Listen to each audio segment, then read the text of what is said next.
Assalamualaikum warahmatullahi wabarakatuh. Jumpa lagi dalam Draw Story.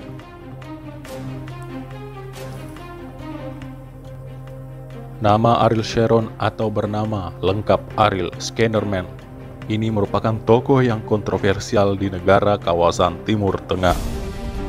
Bagaimana tidak, sepanjang hidupnya sejak lahir pada tanggal 27 Februari 1928, ia sudah didoktrin untuk mendukung Zionis Israel.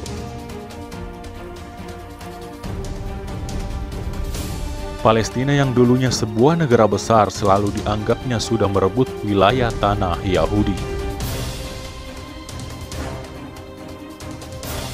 Ariel ini padahal di Kaf Malta, Palestina. Karir kebengisannya pun dimulai saat ia masih belia, bayangkan dari umur 17 tahun. Melansir Wikipedia, pada usia tersebut, Ariel bergabung dengan kelompok mafia Haganah yang aktivitasnya meneror rakyat Palestina. Dalam melancarkan aksi teror, ia secara bergantian berada di bawah komando Perdana Menteri David Ben-Gurion, Yitzhak Shamir, dan Yitzhak Rabin. Tak dapat dihitung lagi sudah berapa banyak korban yang Ariel tumbangkan dengan senjatanya. Pada masa Perang Kemerdekaan Israel tahun 1948, di usianya yang ke-20 tahun, ia telah menjadi seorang komandan infanteri Israel dalam Brigade Alexandroni. Tapi, rupanya Ariel ini sempat hampir meregang nyawa ketika tentara Palestina membalasnya dengan serentetan peluru. Peluru-peluru itu menembus dadanya, tapi untungnya Tuhan masih menyelamatkan nyawanya melalui bantuan rekan Ariel.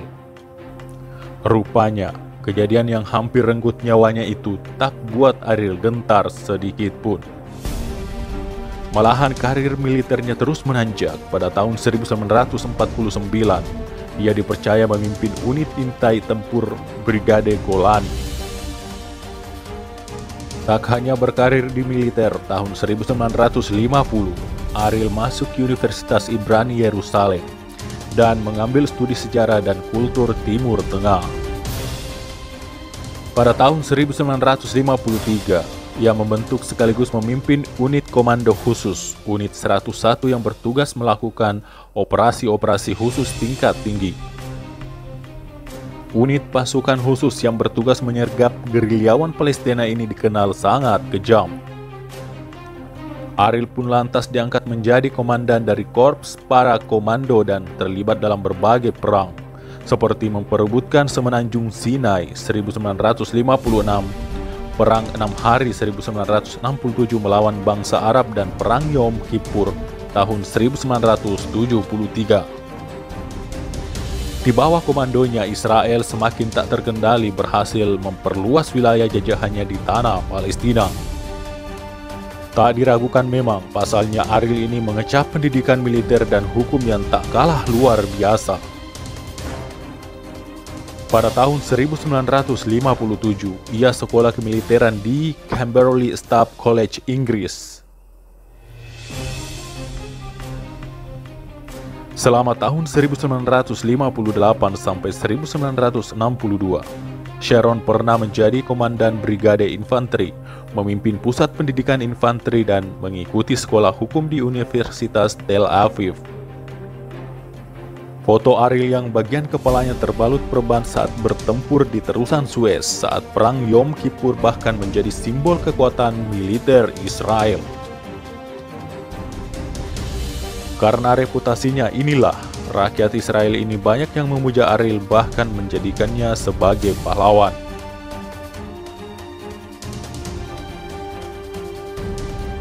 Usai perang, Ariel terpilih sebagai anggota Knesset, semacam kabinetnya Israel.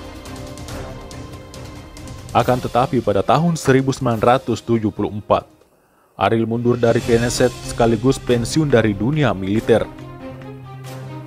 Ariel lalu bergabung dengan partai politik yang selanjutnya menjadi kendaraannya meraih kekuasaan, yaitu di Partai Likud. Karir politiknya pun tak kalah cemerlang. Ariel pernah menjadi penasehat keamanan bagi Perdana Menteri Yitzhak Rabin. Lalu pada tahun 1977, ia menjabat Menteri Pertanian. Ariel Sharon juga secara tidak langsung karena ia menjabat sebagai Menteri Pertahanan dalam penyerangan September tahun 1982 atas kaum pengungsi Palestina di Sabra dan Shatila yang dilakukan oleh milisi Maronit, Lebanon. Korban dalam peristiwa tersebut mencapai lebih 3.000 orang terbunuh. Selain ia bertanggung jawab pada tragedi pembantaian Kibia 13 Oktober tahun 1953 yang menewaskan 96 orang Palestina oleh unit 101 yang dipimpinnya. Atas dua peristiwa tersebut, sebagian orang menjulukinya sebagai penjagal dari Beirut. Periode 1984 sampai 1990, Ariel menjabat sebagai Menteri Industri dan Perdagangan. Lalu ia menjadi Menteri Perumahan dan Konstruksi. Periode Juli tahun 1996 sampai Juli tahun 1999, ia menjabat sebagai Menteri Infrastruktur Nasional dan sebagai Menteri Luar Negeri. Oktober 1998 sampai Juli 1999. Pada sidang Knesset bulan Mei tahun 1999, karena mundurnya Perdana Menteri Benjamin Netanyahu, otomatis Ariel terpilih sebagai Ketua Partai Likud. Karir politiknya mencapai puncak ketika ia terpilih menjadi Perdana Menteri Israel pada bulan Februari tahun 2001. Menjabat sebagai Perdana Menteri, Ariel tetap membuat peraturan kontroversial. Ia malah mendorong perdamaian Israel-Palestina, bahkan menarik mundur pasukan Israel dari jalur Gaza yang membuat Partai Likud pecah belah. Ariel pun mendirikan partai lain pada November tahun 2005, yakni Partai Kadima. Tak lama kemudian, pada tanggal 18 Desember tahun 2005, Ariel mengalami stroke ringan dan segera dibawa ke rumah sakit. Ia dirawat selama 2 hari dan dijadwalkan akan menjalani operasi pada jantungnya pada tanggal 5 Januari tahun 2006.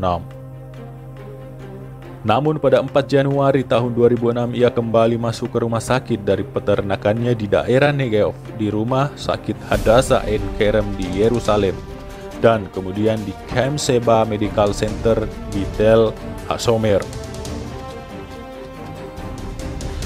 Ariel Sharon terbaring koma, ia tersiksa dalam sekarat. Menurut Komite Keuangan Knesset Parlemen Israel, ongkos pengobatan Sharon setiap tahun sekitar 440 juta US dollar atau setara dengan 4,25 triliun rupiah. Para dokter pernah memasukkan Ariel Sharon ke ruang operasi untuk dilakukan pembedahan. Ia memiliki luka membusuk, lalu operasi dilakukan untuk menyambung bagian-bagian ususnya yang telah membusuk dan infeksinya telah menyebar ke bagian tubuh yang lain. Penyumbatan yang terjadi di otaknya menyebabkan kerusakan di sekujur tubuh hingga membusuk. Nyawa Sharon terancam, kata juru bicara rumah sakit Yael Bosom Levi kepada kantor berita Associated Press kala itu. Saat itu usia Ariel memasuki 85 tahun, kedua matanya dalam keadaan terus terbuka. Dokter-dokter yang merawat Sharon memberikan keterangan terkait kesehatan Sharon. Saat ditanya sampai kapan keadaan Sharon akan terus-menerus seperti ini. Kalau dikaji dari usia rata-rata di keluarga Ariel, ibu dan neneknya mati di atas usia 90 tahun. Ujar Shlomo Segev, dokter senior yang merawatnya, mengatakan kepada The Times of Israel. Sharon tergolek tak berdaya dengan bantuan berbagai alat medis yang tertancap ke tubuhnya, termasuk respirator, dalam ruangan khusus di rumah sakit Tel Hashomer sebelah timur ibu kota Tel Aviv. Tidak ada upacara khusus atau sekedar ucapan simpati untuk pria yang sudah berjasa pada Israel. Juga tidak ada upacara khusus. Semua orang telah melupakan dia, kata Ranan Gisin, bekas penasehat Ariel saat ditanya perayaan ulang tahun Ariel.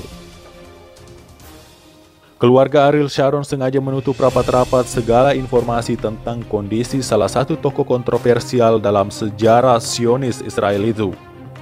Sementara Ariel Sharon palsu didatangi banyak pengunjung di Kishon Gallery.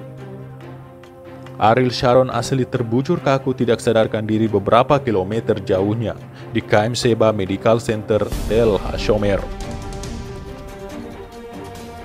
Hari berganti pekan berganti bulan, Sharon tidak lagi dikabarkan menderita pendarahan pada otaknya. Hanya saja, berbagai infeksi menyerang organ-organ tubuhnya yang lain secara bergantian. Dari otak infeksi pindah ke paru-paru, ke ginjal, ke dalam darah, begitu seterusnya. Jantungnya yang diketahui bocor sejak sebelum koma ikut memperburuk keadaan. Tim dokter yang merawatnya hanya menyampaikan dua kabar tentang Ariel Sharon, yaitu kondisinya memburuk karena ada gangguan pada organnya atau stabil, tapi tetap dalam keadaan koma.